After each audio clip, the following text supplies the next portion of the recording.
a telephone company repairman. One afternoon, I was sent out to do a little rescue job.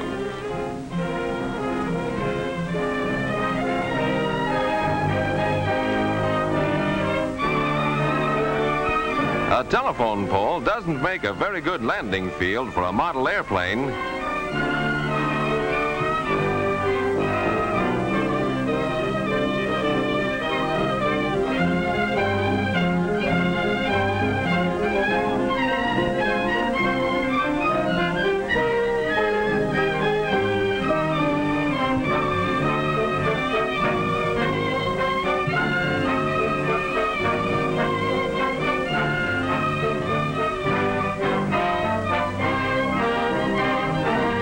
I asked the boys their names. One was named Pete Morrison, lived nearby. The other boy was Joe White. He lived down the block. But I couldn't get tough with the boys. I knew they hadn't done it on purpose. I told them they'd have to be more careful next time, though. Telephone lines are a mighty important part of our town's communication system. I asked the boys if they knew what communication meant. Joe said he guessed it meant people talking to each other. That was right in a way, but communications is much more important than just talking. When you crook your finger at somebody, that means, "Come here." That's a kind of communication too, just like talking. It transfers an idea. That's what communication means. Transferring an idea. Do you know what would happen if all our communications suddenly stopped working? I asked the boys that. Why, for one thing, I said, there wouldn't be any programs on the radio. No more serials or adventure stories. No more funnies either. Radio and newspapers are kinds of communication too.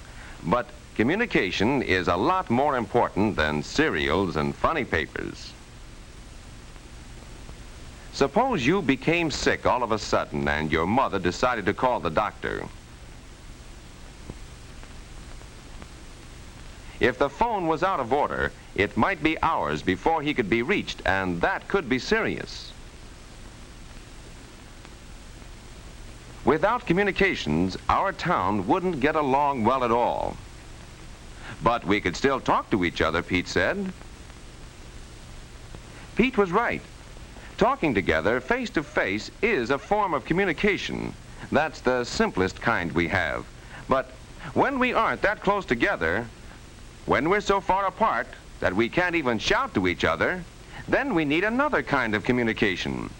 I showed Pete and Joe what I meant. Even when you're several blocks apart, you can still talk together. Over a telephone wire.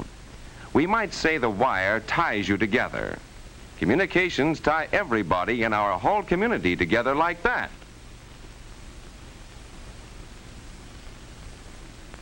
The postman carrying the mail also helps connect everybody in our community. Our community is tied together by many different lines of communication. While I was talking to the boys, I had an idea. We played a game of make-believe.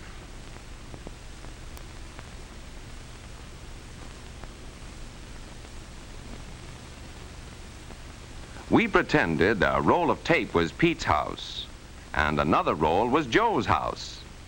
An insulator was a church. It even had a steeple.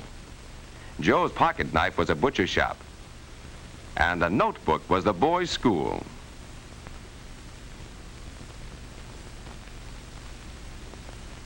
I put a wire between Joe's house and Pete's. There was a telephone connection at Pete's house and a connection at Joe's house. The telephone wire tied the boys' houses together. In the same way, we connected the boys' houses with the butcher shop and with the school.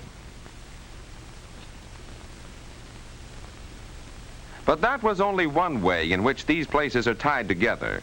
We can send letters between them too, you know. So I borrowed some writing paper from the school. We pretended the pieces of paper were letters, As the boys knew, a letter could be sent from Pete's house to Joe's. The butcher shop could send a bill to Joe's house. Mail could be sent between all these places. But what about the church, Pete wanted to know. I said, sure. We can telephone or send mail to the church, too. But there's another way a church can communicate with us, isn't there? The boys couldn't guess how. They hadn't thought of the church bells. The bells say, "Come to church, come to church." I explained that you hear certain kinds of communication. What does the alarm clock say? It says, "Get up, time to go to work." What does a factory whistle say? It says, "Everybody quit work, time to go home." What does the siren on the fire truck say? It says, "Get out of the way, there's a fire." But I explained, there are also kinds of communication that you see instead of hear.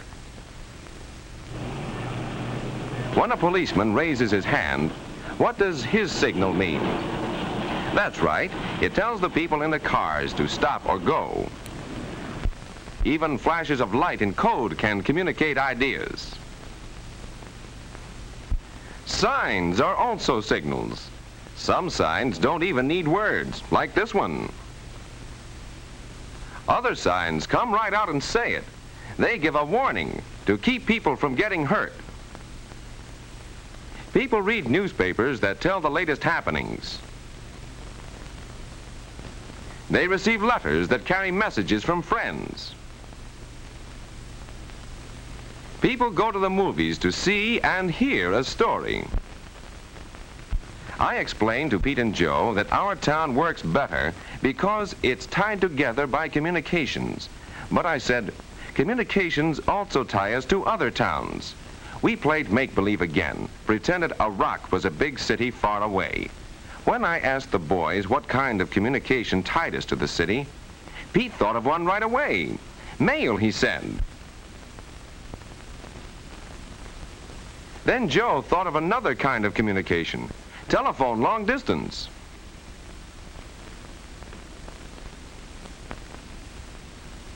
I connected our town and the city with a long-distance wire.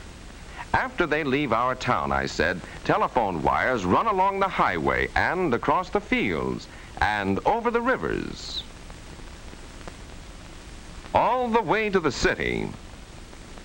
And in the city, there are telephone operators and switchboards which make it possible for us to talk with people in almost every country in the world. But, I said, there are other long-distance communications besides the telephone. Radio doesn't even need wires. In split seconds, through the air, it brings voices from abroad and makes us neighbors of people, half a world away.